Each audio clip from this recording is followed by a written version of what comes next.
Okay, so now 3 o'clock, so we can start the usual meditation class. And as I always have to mention, that if anyone has come for the introduction to meditation class, the series of 4 lectures on how to meditate, for those who haven't done much meditation before, that is being held in the building to the north of here, just 1 minute's walk. In other words, just next to the library, what we call the community hall. So in this particular venue we do more meditation, deeper meditation, in order that those people who've known the basics can go further and deeper into their own meditation practice. And a lot of times that when we wish to go deeper into our meditation practice, it does take some courage, first of all, but it's not very difficult sort of courage. It's just learning how to let go and feel safe. Because a lot of times that one of the reasons why we think, one of the reasons why we tense up, is because we're not confident that where we're going is going to be a good place, a place where we can always come out if we really want to. Some meditators hear that they do get into some quiet meditation sometimes, and when they're meditating they feel that, oh my goodness, I can't come out. And this happens quite not regularly, but quite often to some meditators. They're getting very still, very peaceful, and then they're going to lose an appointment, miss an appointment or something, and some of their relations come up to them and say, "Yeah, come out. Are you okay? What's happening?" Because you don't normally stay in. When somebody asks you, "Can you please come out with the meditation? Come and help." Sometimes it's difficult. It's easy to do that. You just open your eyes. But when the mind is very calm and quiet, it's as if everything is just turned down, turned off, and then sometimes it's very hard to respond. If ever that happens to you in your meditation or in your partner's meditation, you see somebody sitting there and they're really, really quiet, but they don't seem to be coming out of the meditation, just give them a little bit of time. I'm only talking about 2 or 3 minutes. Just tell them it's time to come out of the meditation. But say it with kindness, because that kindness goes deeper than force. Remember, just a mind which is very quiet and getting still, already pretty still, sometimes that it's hard for that to relate and respond to harsh words. It's one of those examples where kind words are far more powerful than just harsh words. Harsh words, when you've got a very calm, peaceful mind, very difficult to take you out from deep meditation. Sometimes that does happen. I remember there's even one monk, very, very still, very peaceful, sitting there at the end of the retreat, but then it was time for us to go home. And even for myself, somebody needed to clean up the place. The lift was ready to take us back. I did think of sometimes lifting him up and putting him in the back of the car and waiting for him to come out afterwards. I remember just one of our old treasurers of all things. He passed away some time ago, old fellow. But he used to go into these deep meditations when he was even in the army. He was just, he wasn't a Buddhist at the time, but he just had these terrible migraine attacks. And the only way he could get through those migraine attacks is finding a quiet, dark place and sitting in that quiet, dark place for 15 minutes and going deep inside. And he said he can go deeper inside enough that he could not feel his body anymore.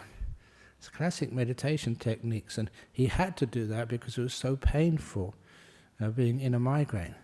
And what he did, he went into those deep meditations, but then when he was in the army at the time, when he was there, he didn't know what to do next, so he was sitting in there, and then the order came out, the troops had to move. And so it was, everybody else, they forgot about him, and they just picked him up and put him in the back of the truck. He didn't feel a thing. And so he was in the back of the army truck, and I often say that soldiers are not all of that sort of light-fingered and or sensitive, so they must have been quite sort of rough, just picking him up and put him in the back of the army truck. And that then 2 or 3 minutes later, he came out of his meditation. How on earth did I get in here? I was in the truck before. I was in this dark shed. Now you put me in the truck. He hadn't felt a thing. He was quite safe. But if you need to get somebody out of the deep meditations, just talk to them quietly in the ear.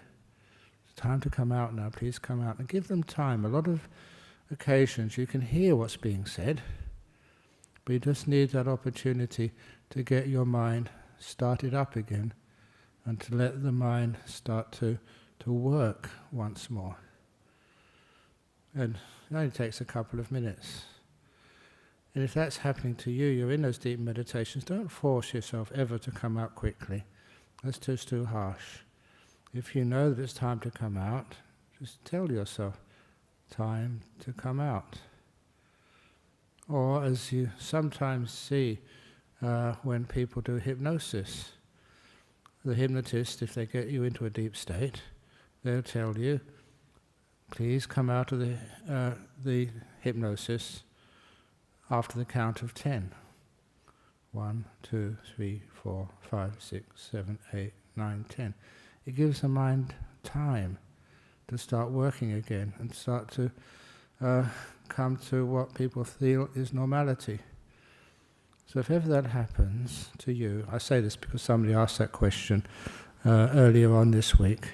If ever you sort of see somebody, looks like they're stuck in meditation, or it's you, just give yourself time, give yourself the suggestion. Please come out after the count of 10 or 20 or whatever, and let the mind start to working slowly instead of fast. And also, if that happens to you often, then you usually tell yourself, if you think you're going to get into one of those big deep meditations, I must come out at 2:45, because you have a class to teach later on. You make that resolution to yourself inside. And then, if you get into a deep meditation, you'll be surprised just how you come out 1 or 2 minutes either side of the time you programmed in to your mind before you started meditating. These are some of the problems people have when they do start getting some deep meditation. You get so still, so peaceful, you don't want to come out, and it's difficult to come out. And if people ask you, it's just tough to, you're in a nice peaceful state, everything is wonderful, it's very healthy, very lovely, but for you to come out, it's the sound which will bring you out, and the kindness which will bring you out. So always remember the kindness and the sound, and giving the person time, and that's how you can come out of some of these very deep meditations. And you don't have to worry about these things because they're all incredibly powerful, wonderful, a lot of happiness, a lot of joy, and a lot of benefits afterwards. And so that's one of the reasons why we give this advice to people. Don't be afraid. There's nothing ever goes wrong when you're meditating, not in the people which I have taught meditation to, because you always add the kindness. Where there is any danger is when people force it. And those of you who've been coming here long enough know we never force things in meditation. We do it very gently, very slowly, very peacefully, which means the mind and the body just come together, are working together, being friends with one another. We're never sort of forcing our will to get into deep meditation. In fact, it is the will which is usually the problem in meditation. And the will is actually subdued. It's pacified. So that will is not to get somewhere or to get out, it's just to be here. When the mind just wants to be here and is trained just to be here, not to go anywhere, not to try and achieve anything, just to let this moment be. And you go deeper into this moment, and as you go deeper into this moment, and you automatically investigate it because you're experiencing it directly, and it becomes far more joyful. It is the joys of meditation which sometimes people miss out on, because number one, they don't expect it, they think there must be something wrong, you're enjoying meditation. When you really get into it, there's a lot of joy in the meditation. It's not trying to achieve something and get some certificate afterwards. It is a very process of just being here, letting things be, being kind, and feeling the body relax, feeling the mind relax. And when the mind relaxes and becomes very still and very peaceful, it does become very delightful. In other words, what you saw before may have been a problem for you. When you go inside of it, it's not a problem at all, it's beautiful. And what we're doing all this time is we're letting go of trying to change things. We're letting what's happening right now just be. Sometimes when people ask, what's the difference between letting go and letting be? Letting go is letting go of will, choice, desire. We're letting that disappear. We let go of the will or choosing, curing, or whatever. But then what's left? We let it be. But letting it be needs to have the kindness there, the caring. And so when we let it be with kindness, with care, you find everything becomes really, really, really pleasant. It's wonderful to be cared for, but it's also wonderful to care for something else. We get delight in both places. Every time you serve, you help, look after somebody who's in need, you get some food for them, you get some clothing for them, you help them in any which way. That gives you a lot of joy yourself. And when you're cared for, it's wonderful to realize just how the relationships, the good relationships with people can be so delightful, causing delight. It's a delight which goes both ways when we have kindness. And it's not just kindness towards people or towards animals, or it's towards life. It's kindness towards you, to your mind, to what you're experiencing in this moment. That kindfulness is the basic attitude we have of meditation. Not to try and cure things, but to be with things. And realize they don't need to be cured. They need to be known, to be understood. And then they heal themselves. So little by little, we go deep into our meditations. And after a while, we feel safe and safe and safe.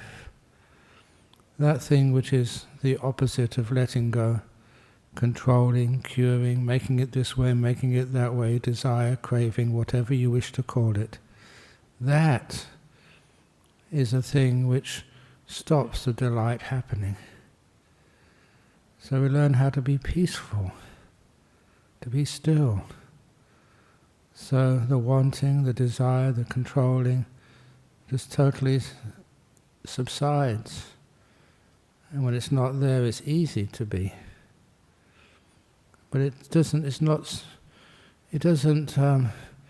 just atrophy. It's not like a pond when an algae grows in it after a while because nothing is moving. In the mind, when we meditate, there is a movement which goes inwards. It's not a movement which changes things. You get to know things more deeply. And the simile, which is the one which I've often given, I'm not quite sure, I didn't have time to check in with Nibbutta on the book reading he did with my Mindfulness, Bliss and Beyond book. But in there, I think that was one of the first times where I put in there the simile of the 1,000-petal lotus. With kindness and mindfulness, the lotus opens up. Kindness is the sunshine, the warmth of the sunshine. Mindfulness is the light of the sunshine that opens lotuses. And they open just naturally. You don't have to peel them or do them. They just happen, it's their nature to open up once they receive the warmth and the light of the sun, in the same way that your mind opens up when you allow it to be still with mindfulness and kindness. You don't do anything, you just watch. You go deeper and deeper into that lotus, and it looks more and more beautiful, more fragrant, more profound. And that's the nature of our mind. So little by little, we let things be. We let go of trying to open up lotuses to get somewhere, to gain something, to cure the bad things, to hold on to the good things. We let all of that stuff disappear. So we're just here. And this process of meditation happens all by itself. As I've often said, you're the passenger in this journey of meditation. Don't be the driver. It's much safer when you're the passenger. And the last little simile which just popped into my head was that simile, I think I probably said it last week, the simile of the aircraft of the future. In the cockpit, just two beings in the cockpit, the pilot and the dog. And the job of the pilot, the only job of the pilot, is to feed the dog. And the only job of the dog is to bite the pilot if the pilot touches anything. It's totally automatic. And I thought that's quite likely in the future. People want someone to be in the front just in case. But it's not needed. And that's exactly what happens in meditation. If you can have the courage just to let things be and let things evolve, you'll find the meditation goes much smoother, much deeper, much easier. So that's why I said you need courage to let go and realize everything goes much sweeter when you don't interfere. Okay, so that's a little introduction. Now we'll do a 45-minute meditation. And first part guided, and then I will be quiet and let go, and I will meditate deeply with you.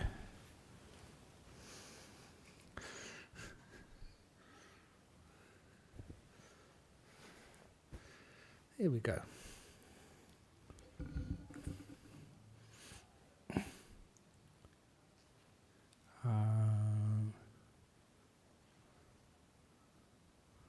Ready? I'm outside. Eddie outside, just coming in.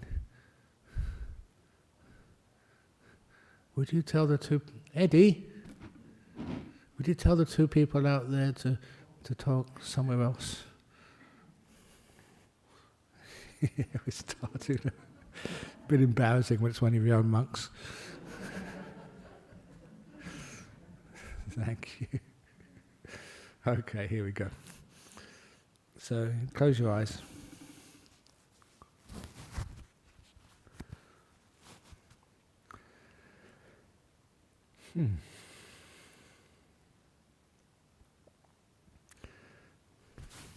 With your eyes closed, just feel, become aware of your body sitting here.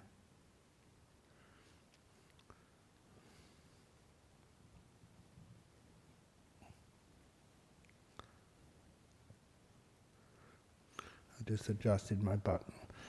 It was not properly on the cushion. It's much better.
So if you regard the beginning of the meditation as a beautiful place you've arrived at, it's not perfect yet, just by staying here. First of all, responding to your body in case it needs adjusting, with the mindfulness of the legs. I'm just not sweeping the body this time, I'm just knowing my legs, all in one. Knowing my butt and my waist, and my back and my torso.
I haven't left my body yet.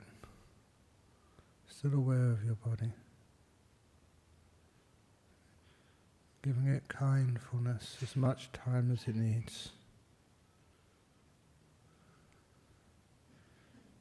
And make sure that if there's any place which is tight or painful, I even give myself permission to move at this time.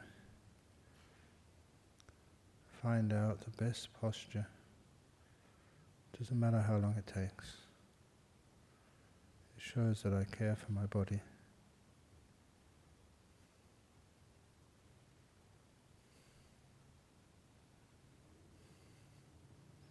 And relaxing my shoulders.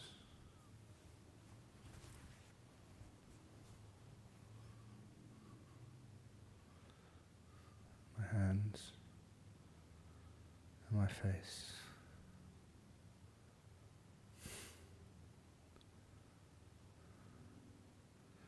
Let's get to know the whole body sitting here.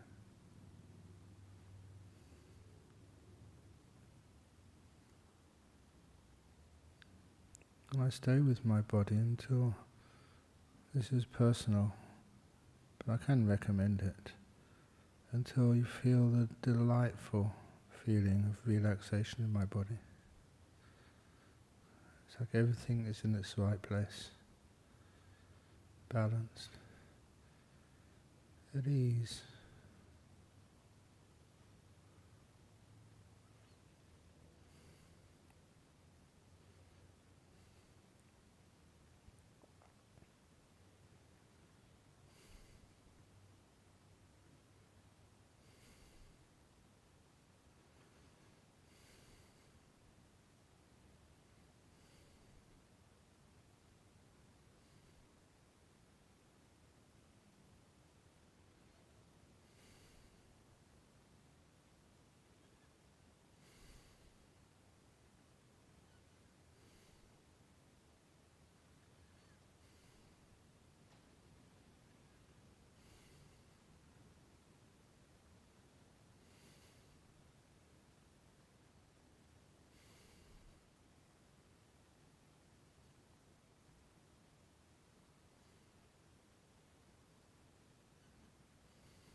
Once the body is at peace,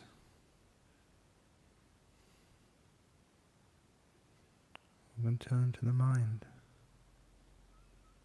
to go inwards, not to think, not to fantasize, but to see if you can be aware of peace and silence.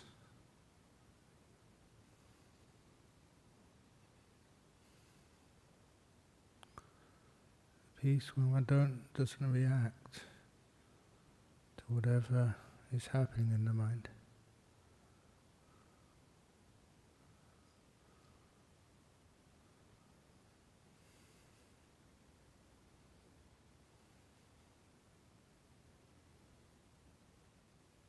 One is a passenger on this journey.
If you wish to become aware of your breath, just breathing in, breathing out. The reason I say that is because it's always there. It means the mind doesn't have to consider what to watch. It has an object.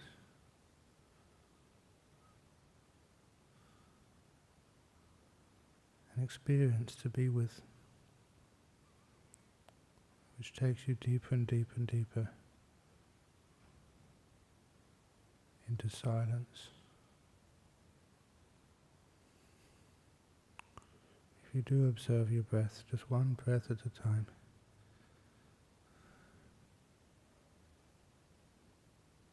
every breath will be unique. It's not just in and out. Once it's peaceful, it does become delightful. Just like the sun reflecting on the peaks of the little waves on the beach.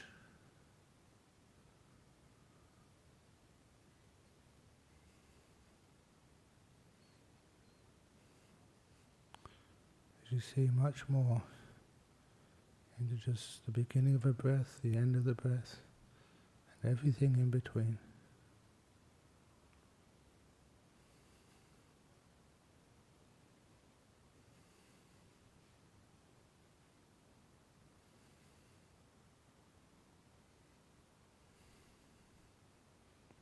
A nice thing with the breath.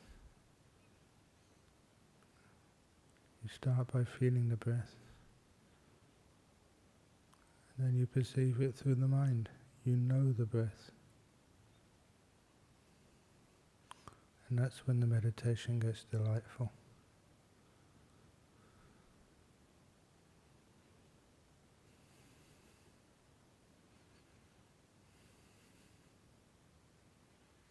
I will be quiet now until close to the end of the meditation.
Close now to the end of the meditation.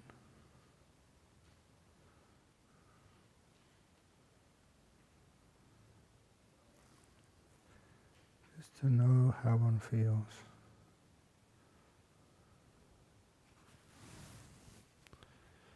How peaceful are you?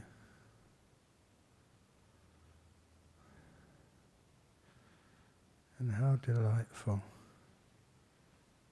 is that peace?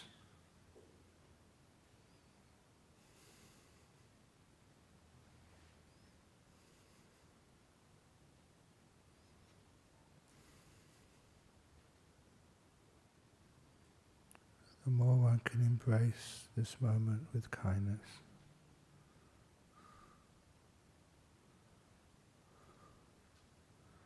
the more one wants to just stay here.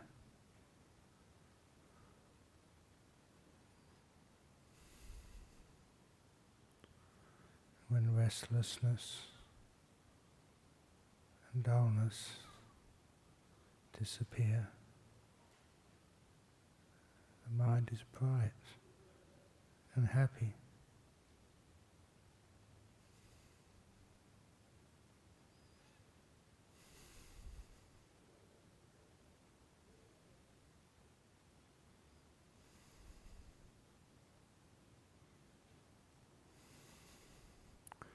And how does your body feel?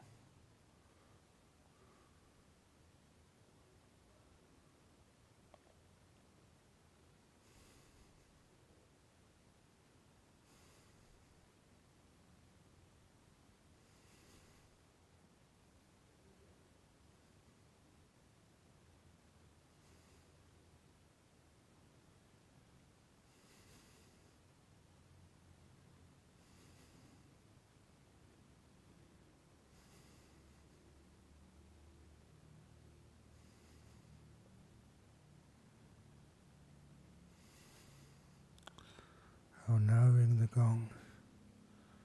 When the gong finishes sounding for the third time, it's the end of the meditation today. And opportunity for questions.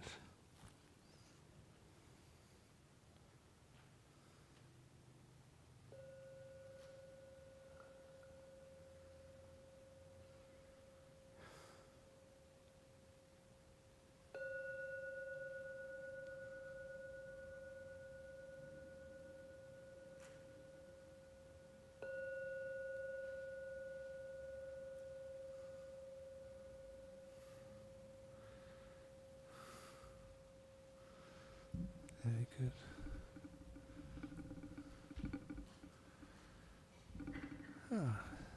Thank you. We're just going to see if there's any questions from overseas. Any questions from the people here? Yes. By the instruction you mentioned that to begin with we'd observe the voice, the breath, and then we would know the breath. Yeah. Okay, about the beginning of the meditation we observed, I'll just, a little part of meditation, observe the breath and to know the breath. That sometimes when a person starts doing the breath meditation, sometimes people would say that the breath just disappears. It doesn't disappear, it changes. Because we see it through a different sense. We don't just feel the breath. We know the breath. And this is a time when it doesn't make any sense just where that breath feeling is manifesting. You just know it's going in, going out. It doesn't matter whether it's going out through your nose, your mouth, or wherever. What you're doing here is allowing the sensation of touch to disappear and vanish, for the body to disappear. And you'll find that it's almost as if we use the breath as a stepping stone to across a body of water, instead of just letting the five senses disappear so we can be aware of the sixth sense, the mind. we go to this breath, which as we watch it gets more and more peaceful, more and more quiet, and then the physical feeling of the breath vanishes, and then the knowing of the breath replaces it. And then when the knowing of the breath replaces it, that knowing can change to all sorts of beautiful things. The way the Buddha described it in Anapanasati was that we start to see the citta sankhara. There's the mind experience of the breath. And that's where the delight and happiness comes from. And so we're not just, sometimes I was almost like, not confused, but surprised. How come you can say that the breath is delightful, got lots of joy and happiness with it? It's just a breath, that's all. When you feel the breath, that's the best it can do. Just be peaceful. But when you know the breath, it's the mind is experiencing the breath, not the body. And it becomes very delightful and beautiful. As you breathe in, it's gorgeous. All that joy and happiness which we get in meditation. Even simple things I was saying a week or two ago, looking at the carpet, and the carpet is just gorgeous. It's nothing to do with the carpet, it's just the way the mind sees it. It's a joy which appears in the mind. So that's why the breath is useful, because that's usually what happens with it. In those steps of breath meditation, that's what happens in the first 4 stages, of the 16 stages. We're knowing the breath. So the first 4 stages, we're experiencing the breath through the sense of touch. And then it calms down, and then we start to experiencing it through the sense of mind, knowing the breath, rather than feeling the breath. After a while you can experience that, and it's a very beautiful object of meditation, because that's what it does. It takes you from the physical feeling to the mental experience. Does that make sense? Okay. Okay, we've got some questions. Oh, you got a question from over here? Okay. Questions from here. From Dear Ajahn, please help. What type of meditation do you suggest for depressed people when mind seems so low in mood and energy and can't focus and thoughts fill with fear and anxiety? First of all, don't try to do anything if you are low in mood and low in energy. Just get to more understand how you feel. The best type of meditation, I would always say, in such cases is, it's not taught by the Buddha, but it should have been or could have been, the Emperor's 3 questions. Now is the only time you have. So put your mind in the present moment. Of course, if you're low in energy, you have anxiety, sometimes we feel afraid just to be here. And then just whatever you're experiencing, give it importance. It's right in front of you. It's the most important meditation object in the whole world. And be kind. Care for it. Now is the most important time. The one you're with is the most important person or mental experience in the whole world. The most important thing to do is to care. When you start caring for this anxiety or fear, you get to know it. I don't know where I got this simile from, but I think it was an old simile from a long time ago. That, if you are afraid of something, if you're afraid of the ghost, you just, instead of running away from the ghost and not really knowing what on earth you're running away from, you turn around and watch the ghost. Then the ghost says, you're not afraid of me. Then the ghost runs away. It's the same with the idea of fear and anxiety. Sometimes you ask people, what are you afraid of? Not sure, I'm just afraid.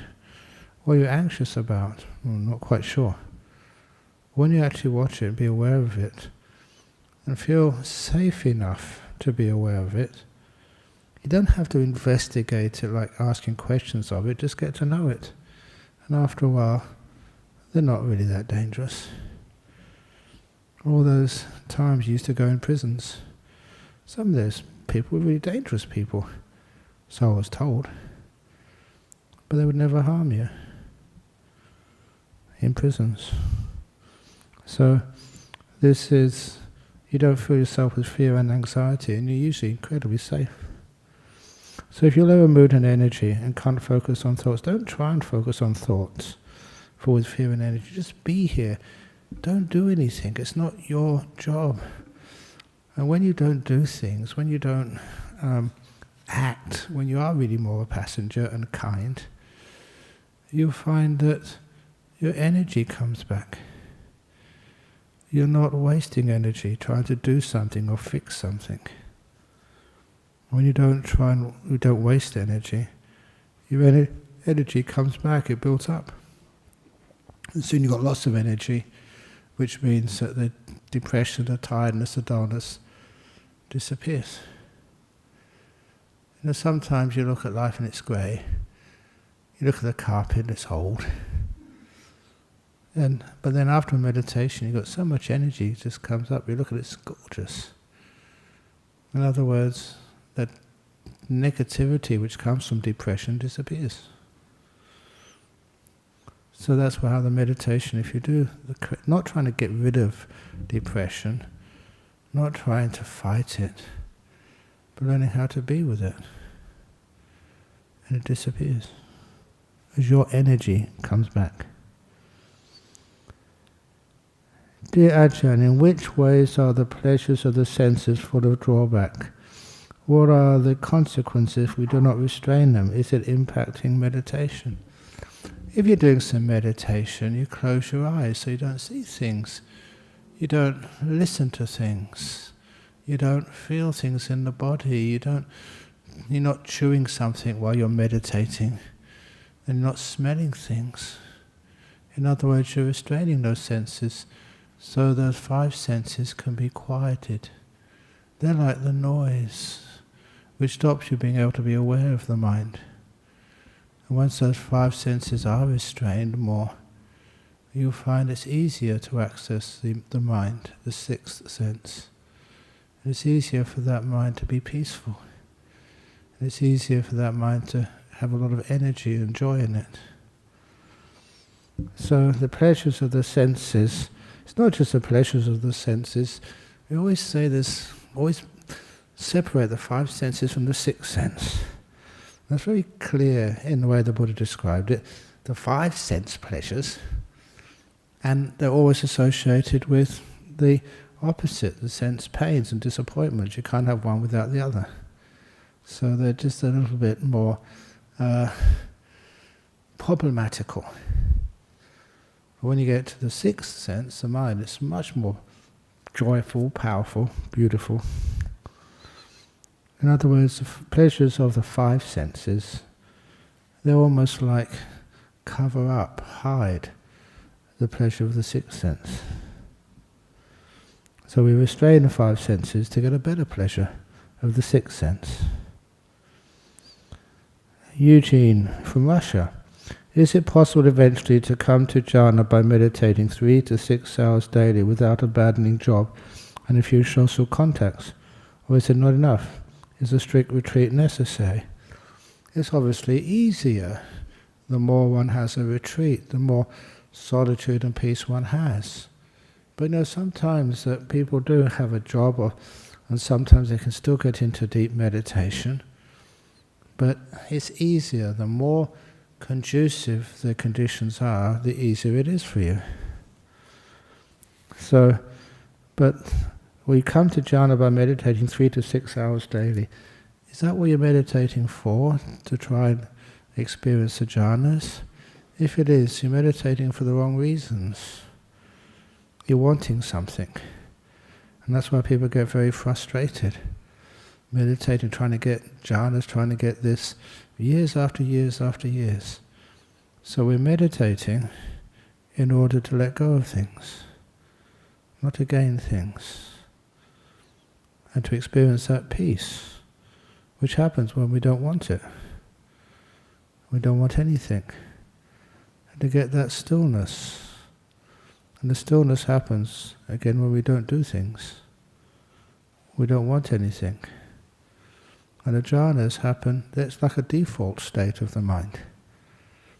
when you're not doing anything else, you're not trying to attain things, not trying to get things, not trying to reach any goal, and you really are not doing things. You're being the passenger, aware and kind. Then the lotus opens and there's the jhanas. They come to you. Strict retreat necessary. For how long? So in other words, instead of strict retreat, it's the wisdom, the kindness, and the ability to let go, and to have the opportunity to let go. Because a lot of the time the world doesn't give you that opportunity, always demanding stuff of you. But that's why we have a retreat, because there we can just hide and just be still and not wanting anything in the whole world, because you don't need to. And lastly, Chris from Washington State. My question, Ajahn Brahm, when is it appropriate to detach ourselves from love? How can we do so? Once you understand what real love is, the real love is the ability to accept, not to attach. And just to make it quite plain, I've often said the greatest act of love is to let things go. Just love this moment, not to try and own it, to control it. Real compassion and kindness is very forgiving, very renouncing. Love the whole world. And love peace. And love stillness. I think what you mean, detach ourselves from the attachment, the romantic love, the love of your kids and stuff. You do your duties to your kids, you're kind to them, you care for them. They're always your kids. But don't worry about them. It doesn't help them. It doesn't help you. Little by little, we can have peace, stillness, kindness. And that's a real love. I often say there's many different grades of love. Love which attaches, which is very sticky, like glue. And the love which is freeing, liberating. Almost love just the whole world. And emptiness too. Okay, that's 4 questions. Is there any other questions? Oh, quite a few. Yeah, go on. You can take this. Hi, yeah. Ajahn, I would like to ask, yesterday we were talking about controlling things. Yeah? How to deal with people who want to control us. Like if you want to, I found more you want to let go, the more kind of surroundings try to... Yeah. I understand not your... let you go. I understand your question. So that's when the wonderful piece of advice is learn how to say no. People always want to control you, sometimes to own you, sometimes to get things out of you. But then sometimes we say, no.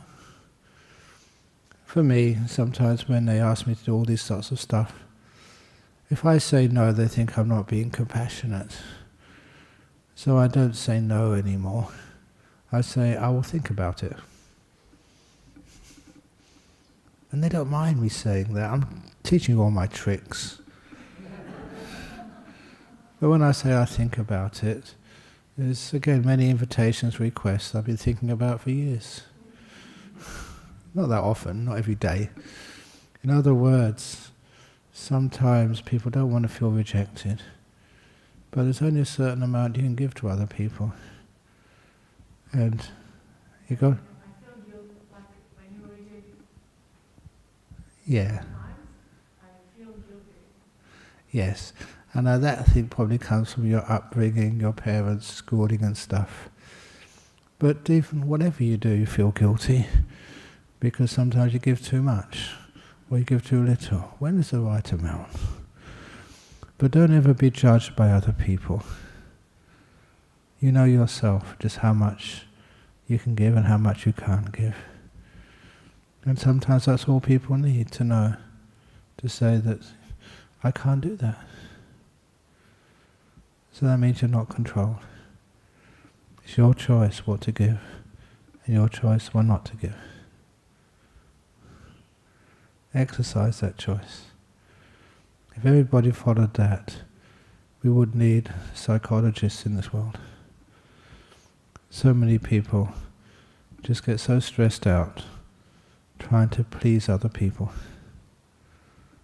trying to live up to other people's expectations, which are impossible. You know, that's one of the reasons why if you go on a retreat, or just go to a quiet place in the bush somewhere and just walk, you're not controlled. You can know what freedom is. Freedom is not having any burdens. You know what freedom is when you haven't got a big backpack on. This is, I haven't got a backpack on your mind. You're not trying to live up to anyone's expectations. Not having to achieve anything. Not having to do anything. It's like free. And that's what happens in meditation. You're not trying to get jhanas. You're not trying to get enlightened. You're not trying to get wise. If you're trying to get somewhere, you'll always get disappointed. You're just here, just being. Yay! Free! So don't control yourself. And don't let other people control you. Just be. People try to do that, but you can try as much as you want. Be an example of being a liberated one. Does that make sense to you? Okay. Any other questions? Do you have one? Yeah, okay. I just wanted to let people know that the Kalyana Friendship Community is on at 5 o'clock. What's it called? Kalyana Friendship Community, KFC. KFC, yes. But no kernel, no chicken. Just happy people. And we're going to be getting to know Venerable Kalama. Yeah, this is Muck over here. Yeah. So it's not only the Come join us. We'll be right here. It's not only the Kalyana Mitta Friendship Group, it's the Kalama Friendship Group. Is that correct? Yeah. I don't know. When we were rebranding all of this stuff, somebody asked me, what should we call it? And that was just like a joke, but people thought it was a good idea, so well, here we go. KFC it is. Okay. Okay, so now we can pay respects to Buddha, Dhamma, Sangha, and then have a break. Please give Venerable Kalama a break for half an hour, and then he'll come back for the KFC.